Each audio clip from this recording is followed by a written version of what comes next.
Nearly every culture on Earth has imagined the ultimate clash between raw power and unstoppable force. Deep in the human imagination lives the idea of titanic animals meeting in a battle that tests strength, intelligence, endurance, and will to survive.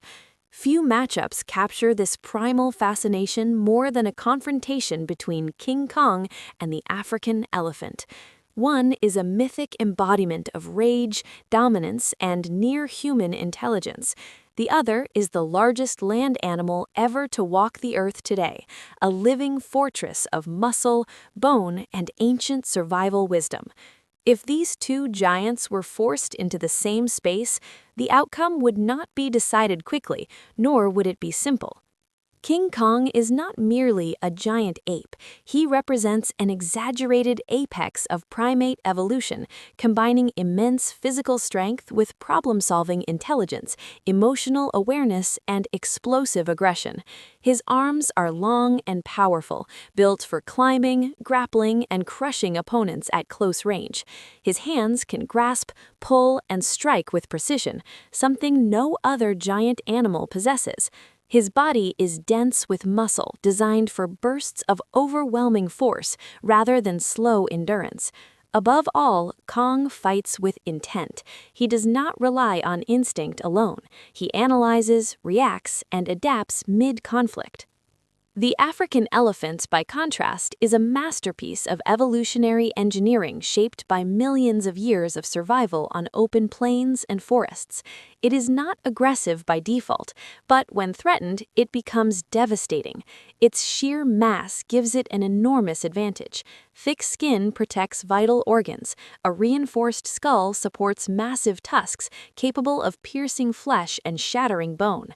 Its trunk is not just a breathing organ, but a powerful, flexible tool, capable of lifting heavy objects, striking with force, or grappling an enemy. Unlike Kong, the elephant does not need speed or strategy to be dangerous. Its presence alone reshapes the battlefield. The environment would play a decisive role in such a clash. In dense jungle terrain, King Kong would gain an advantage. Trees offer vertical movement, cover, and ambush opportunities. Kong's ability to climb, leap, and attack from above would allow him to avoid the elephant's most lethal weapons, its tusks and forward charge. In open savanna, however, the elephant becomes a living tank. With clear lines of movement and no vertical escape, Kong would be forced into direct confrontation with an animal that outweighs him dramatically. The battle would not begin with immediate violence. Both creatures are intelligent enough to assess threat. The elephant would sense danger through vibration and sound, recognizing Kong as something unnatural and hostile. Kong, in turn, would recognize the elephant as a massive, unfamiliar opponent, unlike anything he has faced before. Tension would build in silence, with each giant measuring the other. If the elephant charged first, the ground would tremble under its weight. A full-speed elephant charge is one of the most powerful forces in the animal kingdom. Kong would not survive a direct hit. The momentum alone could shatter bones, while tusks could gore deeply into flesh. Kong's survival would depend entirely on agility. He would need to dodge, sidestep, or leap away at the last moment, using terrain to slow or redirect the charge. Kong's counterattack would rely on his greatest strengths, his arms, grip, and intelligence. He would aim for vulnerable areas rather than brute force collision. The eyes, trunk, and joints would become targets. A successful grab of the trunk could temporarily neutralize one of the elephant's most versatile weapons. However, doing so would bring Kong dangerously close to the tusks and the crushing weight of the elephant's head. The elephant's skin would present another major challenge. Unlike most animals Kong could overpower, the elephant's hide is thick and resilient. Punches alone would not be enough to cause fatal damage. Kong would need repeated strikes, leverage, and sustained pressure to wear the elephant down. This requires time, and time favors the elephant's endurance rather than Kong's explosive energy. As the battle progressed, fatigue would become a silent factor. The elephant is built for long-distance movement and sustained effort. Kong, while immensely strong, relies on short bursts of power. If he fails to incapacitate the elephant quickly, his muscles would begin to tire. Each missed attack would cost precious energy, while the elephant's mass allows it to absorb punishment and continue forward. The psychological element of the fight cannot be ignored. King Kong fights with rage, fear, and protectiveness. He becomes more dangerous when injured or cornered. Pain fuels aggression. The elephant, on the other hand, fights with calm determination. It does not panic easily.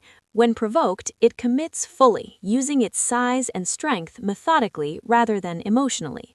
A critical turning point would occur if Kong managed to climb onto the elephant's back. From this position, Kong could avoid the tusks and deliver repeated blows to the skull, neck, or spine. His grip strength could allow him to maintain position despite violent shaking. This scenario gives Kong his best chance at victory, but it's also incredibly dangerous. One successful roll or impact against a tree or rock could crush Kong beneath the elephant's weight.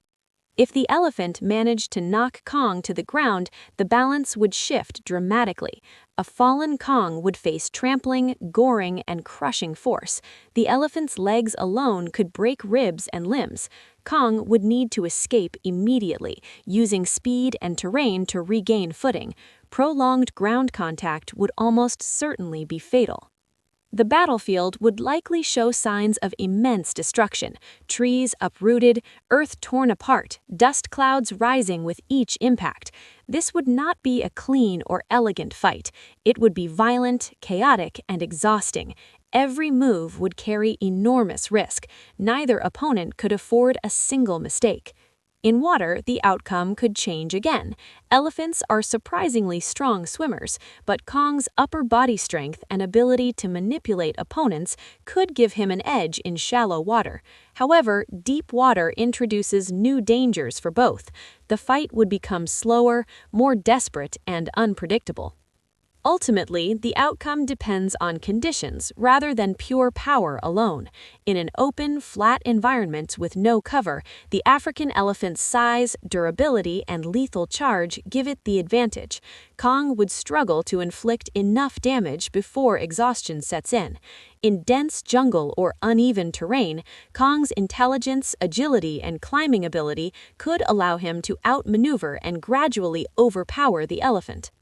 There is no easy winner in this confrontation. The elephant represents the peak of real-world terrestrial power. King Kong represents the fantasy of intelligence amplified by strength. One is ancient, patient, and unstoppable. The other is adaptive, emotional, and fiercely aggressive. What makes this battle so compelling is that it mirrors a deeper question about survival itself. Is raw mass and endurance enough to dominate, or does intelligence and adaptability ultimately prevail? Nature has answered this question in different ways across time, favoring one trait over the other depending on circumstance. In the end, the clash between King Kong and the African elephant would not be decided by who is stronger alone, but who controls the battlefield, manages energy, and exploits the smallest advantage. It would be a brutal contest with no certainty, no mercy, and no simple conclusion. This is not just a monster battle. It is a symbolic collision between two philosophies of survival, and in that collision, the outcome remains one of the most thrilling what-if scenarios ever imagined.